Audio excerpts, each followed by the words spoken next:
This is The Right Approach. I'm JW Judge, and with me is my co-host, Barbara Hinsky.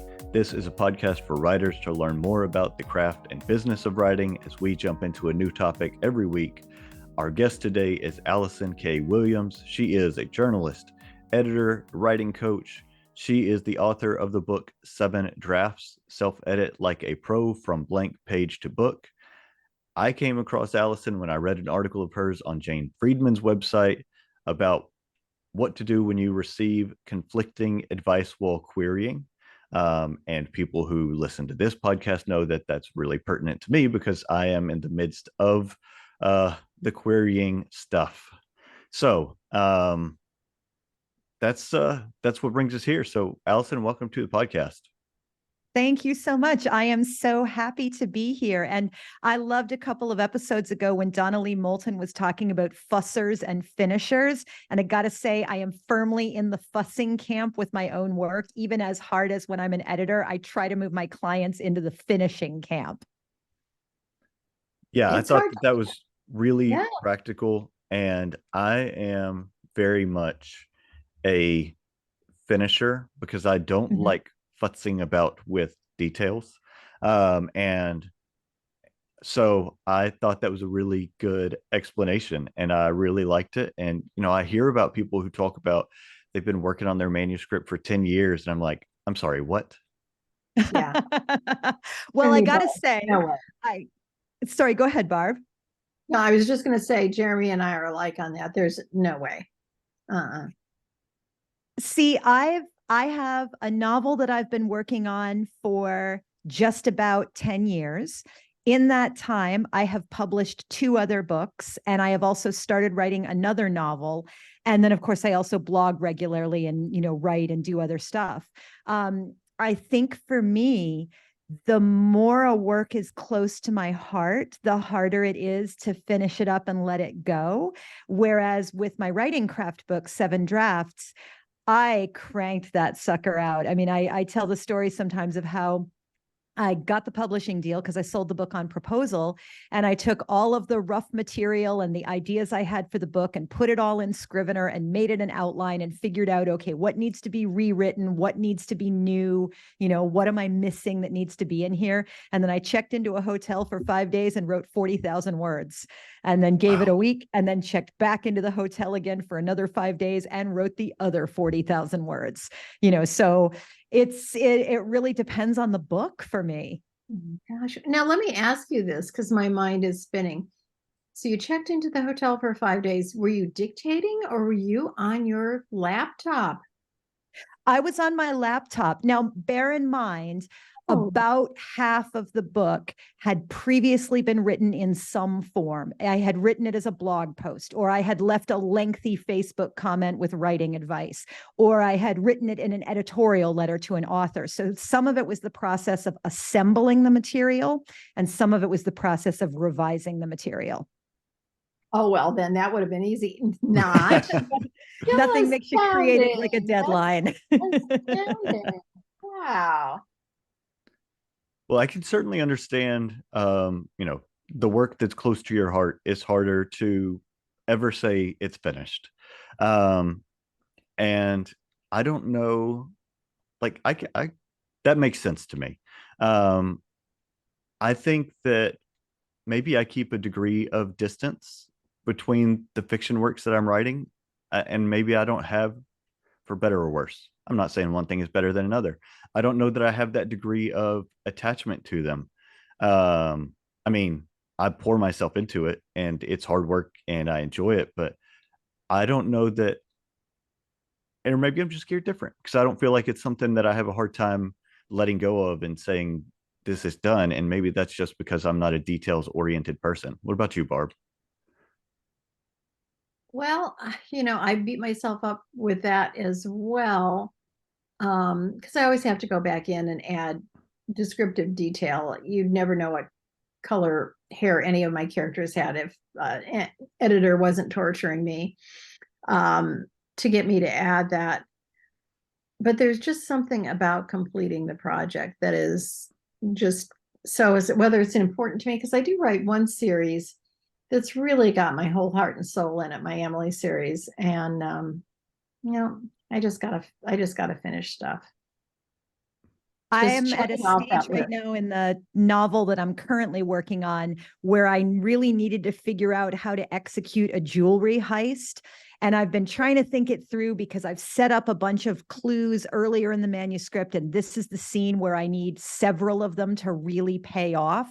So, they can't just come in and snatch the necklace. They've got to have a whole plot that brings in, this thing about being in the water, and it brings in this other thing about the person has the other person's cell phone, and it all has to come together. I have been thinking about it for so long, and I finally sat down and talked to Chat GPT about it. And let me tell you, Chat GPT will not tell you how to commit a robbery. I kept getting, I'm sorry, I cannot help you with that. So I bounced it off my husband, and then I was able to figure out what's going to And happen. he helped you commit a robbery? He did indeed. He did indeed. It's the best kind of non-writing spouse because my husband is not a writer. When I moved in, he has a corporate job. He does IT. When I moved in, there were 7 books in the house, and they were all Game of Thrones.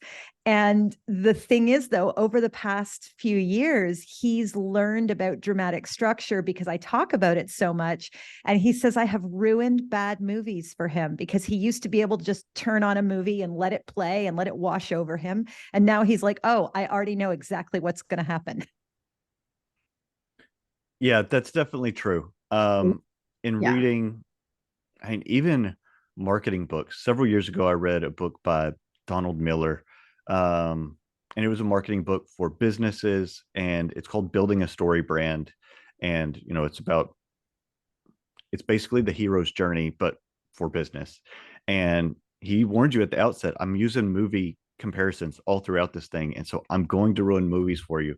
And learning how to think analytically about storytelling, it kind of wrecks the bad ones. It really does. And my background was originally in playwriting. I got my MFA in playwriting, and some of my most popular royalty generating work right now is still my plays. And you really pay attention to dramatic structure, you really pay attention to scene construction, and you really pay attention to dialogue in a way that I think those 3 things are not really taught as strongly in non-playwriting classes. And it has helped me so much to have that sense of imagining the characters in my head. Because if you're writing a play, the actor will walk onto stage in rehearsal and then stop and go, excuse me, I don't know why I'm in this scene. Why is my character here? And you've got 24 hours to write new pages and solve the problem, or the same actor will stop in the same place tomorrow. And so I think it can really help us as novelists and even as memoirists to ask ourselves, well, why is that character here? Why are they on the page in this moment? That's interesting. I wish more screenwriters would think of those things. I've been watching my husband and I watch a lot of BritBox and Acorn TV, so we watch all those crazy British crime dramas and stuff. And just recently, it struck me, every single solitary law enforcement person who is in a jam, their boss offers them protection.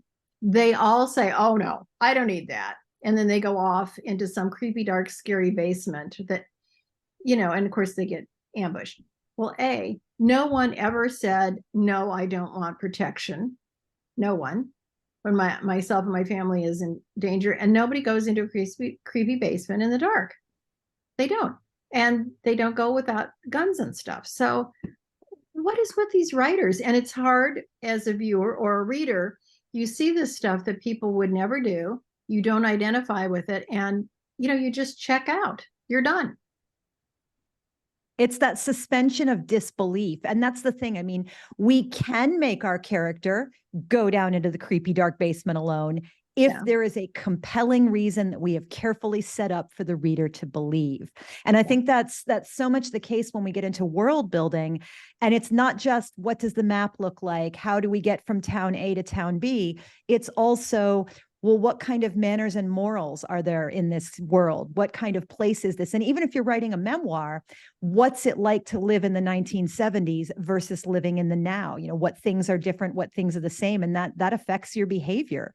I'm thinking off the top of my head, when I grew up, we only had one phone in the house, and maybe the phone's in the basement and the phone is ringing in the basement and you have to go down and get it. So, writer in 1980, I have just solved your problem for you.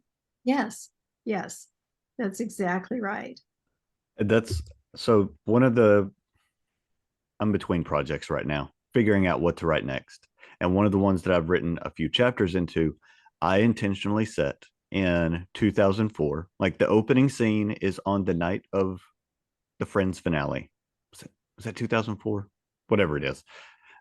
I have it written down somewhere, so I don't have to remember it.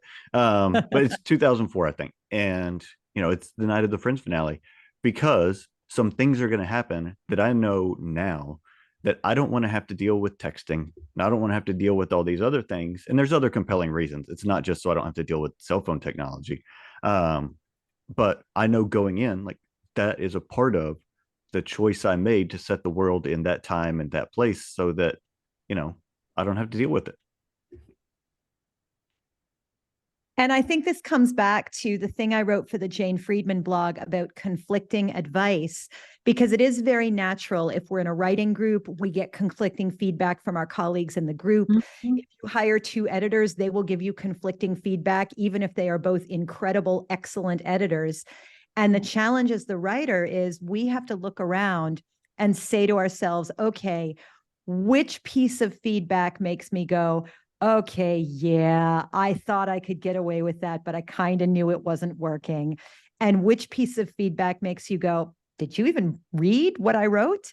And very often we need to address the challenge that's been pointed out, but not necessarily in the way that they suggested we solve it. So I'd say always pay attention to where the problem is, even if you disagree with what the problem is. Yeah, so that's really interesting. And I am drawing a total blank now that you've said that about the interview that I saw. Man, I saw an interview. And I think it was with a screenwriter, an actor, and they were talking about when somebody identifies a problem, even if they're not a professional, if they're a beta reader or whatever, if they identify a problem, they're probably correct. But if they tell you how to solve it, they're probably wrong about that. I love that advice. Yes. If someone's confused, then you better decide, okay, anybody would be confused or whatever. But how to resolve it, that's a really helpful distinction.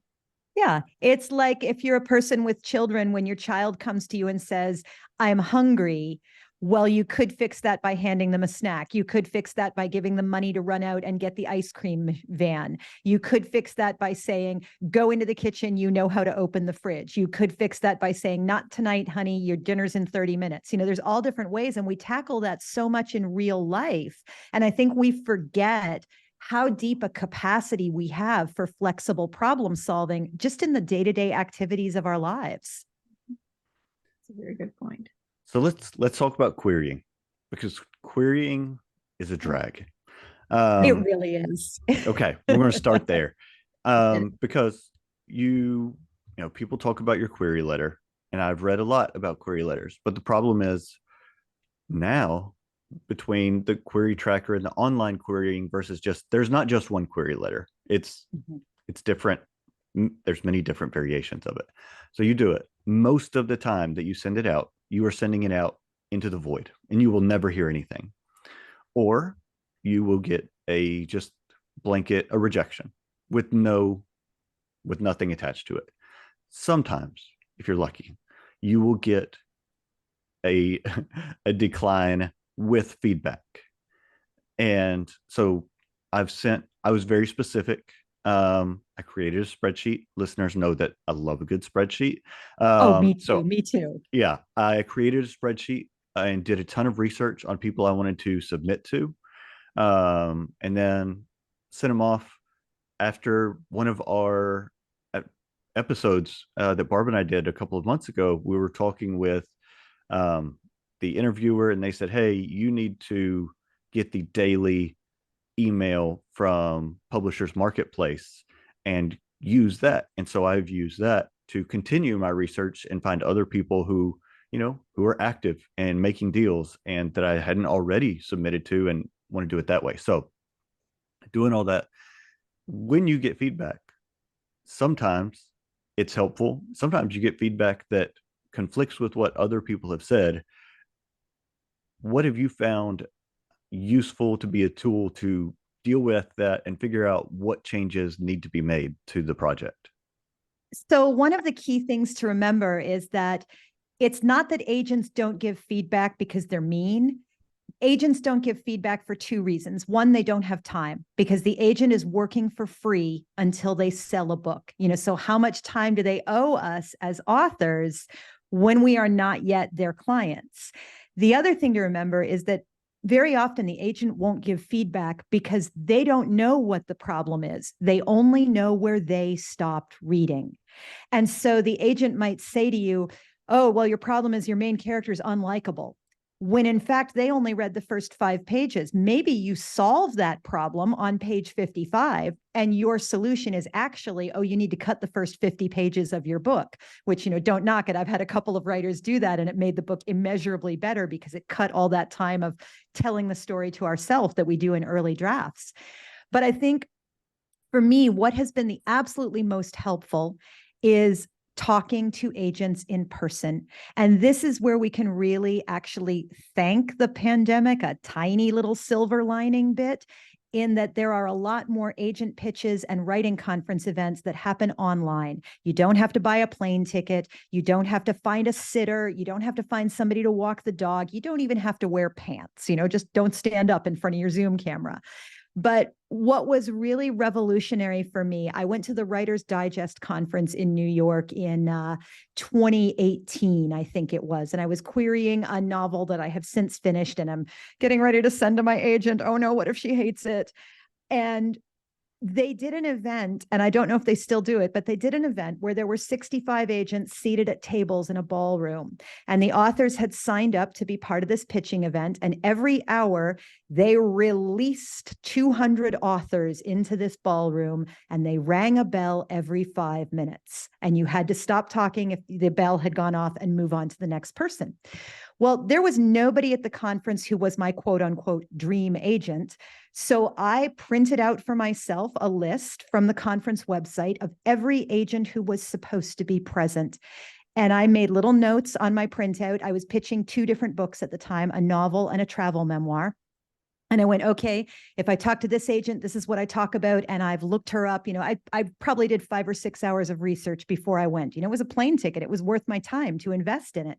And so in that time period, most writers talked to 3, maybe 4, maybe 5 agents because some of the lines were pretty long in front of the agent tables. I went to anyone who didn't have a line, and I talked to 15 agents in 55 minutes. And what helped me the most was having these conversations with agents about my book where they would say, well, and what about this? And what happens with that? And, oh, I don't think it's going to be able to sell unless we resolve it in this other way. Well, have you thought about ending it like that? And those conversations let me know, oh, this novel's not finished. It needs another 3 chapters to be the book it needs to be. And from what I'm hearing about the agents, as far as, oh, well, we could sell this, but we can't sell that. It also taught me, oh, I need to write the query in a way that it focuses on this instead of that. And so I would say, and there is an element of privilege in this. I don't have children. I don't have pets. I have enough money to be able to fly to a conference. So now I speak at conferences and I get to meet the agents at the dinner table. But it is so incredibly helpful if you possibly can, even if an agent is not one you're ever going to want to be represented by, if you get an opportunity to talk to them. Talk to them. And don't just talk to them with the idea of, hey, I really want to sell you my book. I want you to get up from this table and be my agent. Talk to them with the idea of, so regardless of whether you're the right agent for this, how am I going to sell this book? What are you seeing in my query that's helpful? What are you seeing in my query that isn't doing it for you? It is incredibly valuable feedback. And that's where the process has been the most helpful for me. That's really interesting. Yeah, interesting and humble way to to go about and brave way to do it. Most of us don't really want to get all that, you know, eviscerating of our manuscript, but good for you. You got great information. And they were all super nice. I mean, none of it was, oh, you're doing this wrong. It was all, well, what have you done with this? And how does that scene resolve? They just asked me questions, and they were smart, super smart questions. And I would say too, listeners, if you are not a person who can travel to a conference, you might keep an eye out, because every year there are several charity auctions where literary agents donate their services and they give feedback on query letters. Sometimes they offer a 30-minute meeting or a 1-hour meeting where you get to talk to them. Don't worry about whether or not they're your dream agent. Buy whoever has the lowest price and get the information you can get from them, because the vast majority of the time that agent is not going to be your agent, even if they are your dream agent, but they might have somebody else at their agency who is. Mm-hmm. Yeah, and I'll give a follow-up on that with a different kind of marketing. I mean, for me, part of the reason that I started this podcast with Barb is for marketing purposes. Like, with my law practice, I don't have time to go to writing conferences. That's not feasible for me. And so it's a mess in the billable hours. Yeah, that's exactly right. And so this is my way of building community. And so one of the authors that we have had on here, when I started querying, I had kept in touch with them, and I said, hey, can I use you as a reference when I reach out and, reach out to your agent, because they fit the genre, that I want to write to. And they said, sure, that's fine. And so a few days later, when I messaged that agent, they said, yeah, this person told me that I might hear from you. And ultimately they were conflicted out based on another book they represent. But hopefully in the future, they're going to come and be on the podcast and talk about some things here. But it's about relationships, like you were talking about. Not every connection is going to be one that fits the representation you need or the work you need for this particular project, or maybe ever. But the whole thing is a relationship business. So what can I do? What can you do to help build those relationships and make those connections that can lead to other connections and help you get where you want to be? I'm going to give an example too of advice that I got in response to a query, or not advice, it was feedback. I sent a query to an agent. It was one of my earliest ones. They declined it and said, I feel like your protagonist is too much of they didn't use the term wallflower, but an observer. That's what they said. They're too much of an observer. And so I commented to somebody else who knew the work, and I said, look, they're not an observer. Look at all this stuff. And they're like, well, they kind of are in the first chapter. And I said, oh, well, I know, but if you read further, I said, well, you may not get to read further. Somebody may stop there because there's not enough happening with that narrator in that first chapter. And so I took that and said, okay, what can I do here? And so what I did is I just took those first 2 chapters and I moved them so that we start with what is effectively chapter 3, where everything is chaotic and active. And I just dropped those others back in. And so that you jump in right in the middle of things now. There's not a buildup. There's no lead in. Like, when you start reading, it is chaos, which may have other problems. There may be somebody else who steps in and is like, hey, I can't get a feel for things before everything comes apart. But it definitely resolved the problem of having a protagonist and narrator who is an observer at the beginning. So, I felt like that helped have a more active first few pages of the book, so that people who, agents, when they want those first 5 or 15 pages, what they're getting is activity and things are happening. And I agree. And I've often advised authors, it's got to start. And I say, start with suck, a simple, unexpected, concrete thing that kicks off the story.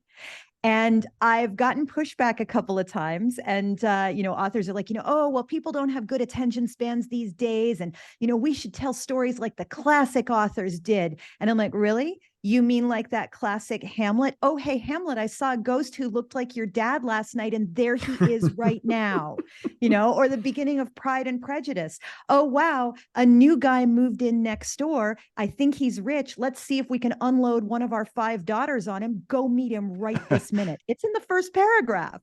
And it doesn't mean you have to start your book with somebody standing on a bridge ready to jump, but within the genuine, true world of your story, we need to start at a moment of decision or a moment of action. They call it the inciting incident because it incites everything that happens after. Barb, what do you think about this when you write your books? Yeah, I try and start with some real action for sure. I've long read, there's a blogger who blogs something, Flog Like a Pro. I don't know if you've seen his stuff. And he'll give you the first page of a current best-selling book and ask the people on the blog, would you turn the page? And it is so interesting to me to see the number of books where I wouldn't bother to turn the page. But I guess when you've been a New York Times best-selling darling, you get away with having a little snooze fest on those first, 250 to 500 words. But for the rest of us, no, I like starting the scene when somebody's ready to jump off the bridge. Then we can go back, and if I care about the person that's going to jump and don't want them to, or really do want them to, either way, then you can give me a little backstory later. But I think you got to start with the meat and the potatoes. I think that's reasonable. And like you say, with people with no attention span, well, all the more reason to cut to the chase. I love that example. Audiences never need as much backstory as we think they do. Once we write that initial 50, 60 pages and then get through and finish the manuscript, we can really go back and examine those first pages and go, okay, what actually needs to be in here that is not clear from actions later? Do I need to explain mom's an alcoholic, or will that be clear when I come home in chapter 3 and she's sleeping amid a nest of wine bottles? No offense to the wine bottle sleepers out there, you do you. But it really is a case of we need to tell the story to ourselves. And then we have to go back and do that next layer of what does the reader actually need of the rich vein we have discovered. That's so smart. So when you get feedback that you don't agree with or conflicts with other feedback you've gotten, what can I, the writer, do to filter through that and decide what to take and what to leave, and how best to act on it? So if it's verbal feedback, write it all down. Because if you don't write it down, you won't remember the actual feedback. You'll only remember how you felt when you got the feedback. So write everything down. Even if you smile through gritted teeth at the person across the table and write "said stupid head" after their note, then rest it for a couple of days, then go back and look at it and look for patterns, look for commonalities. Bob said, "Oh, I'm confused by this scene." Jane said, "No, it's perfectly clear to me." "Oh, I just need one extra gesture." Bob's not getting it because he's a dude. This is something that's very common to gals. This is not something that's common to dudes. So I need that one extra clue that doesn't alienate the gals, but brings in the dudes. So with that, definitely. With verbal feedback as well, I also find whenever I took a class in my graduate school, I would look around the table and I would think to myself, okay, I think Sandy is right when she is saying this about Janie's paper. So I've got to take her word for it when she says that about mine, because I'm trusting her judgment on other people. Whereas if I look around the table and I'm like, that person has no idea what they're talking about, as I hear them critique somebody else where my ego is not at stake, I know to treat their feedback a little bit less seriously. But that said, you can write it all down, because you can sometimes get good feedback from the weirdest of places. I had that guy in my playwriting class who always showed up a little bit stoned. And he made a lot of comments that sounded like they were coming from a place of great relaxation, let us say. And he once looked at a one-woman show that I was working on, and he said, all your paragraphs are the same length. And I wrote it down, and I wrote, really? Question mark, question mark, question mark.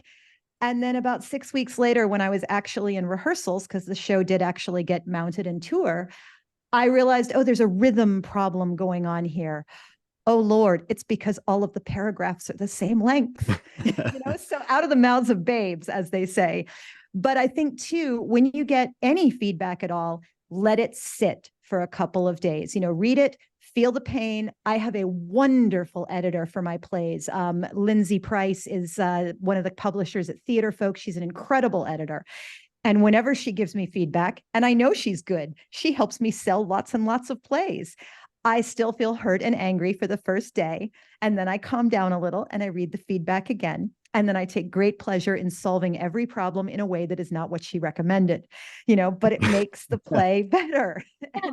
And that's it. It's also good, I think, to have at least one person who you share work with, who is a cheerleader, who loves everything you write, who's always going to say 90% positive things, and have at least one person who is a coach, who is going to give you harsher feedback, stronger feedback, more direct feedback, and not mean, but direct, because praise makes us feel good and we need some feel good to keep going, but criticism makes us better. Yes. Man, that's a perfect stopping point.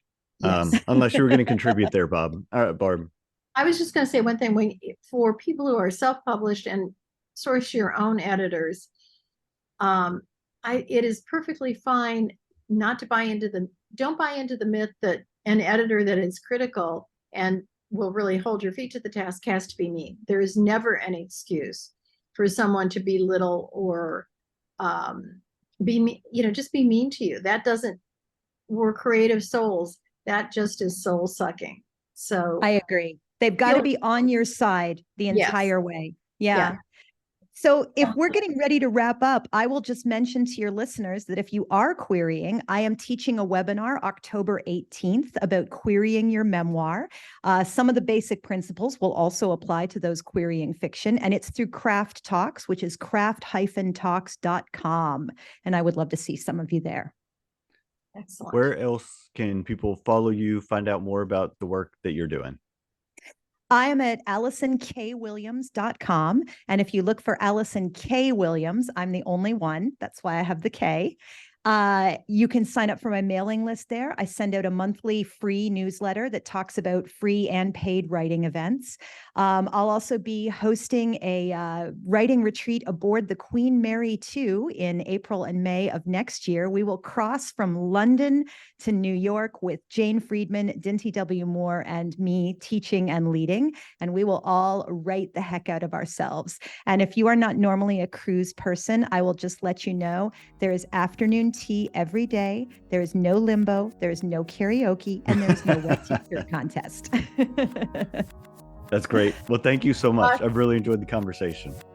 Thanks for having me. Yeah, Happy writing. You too.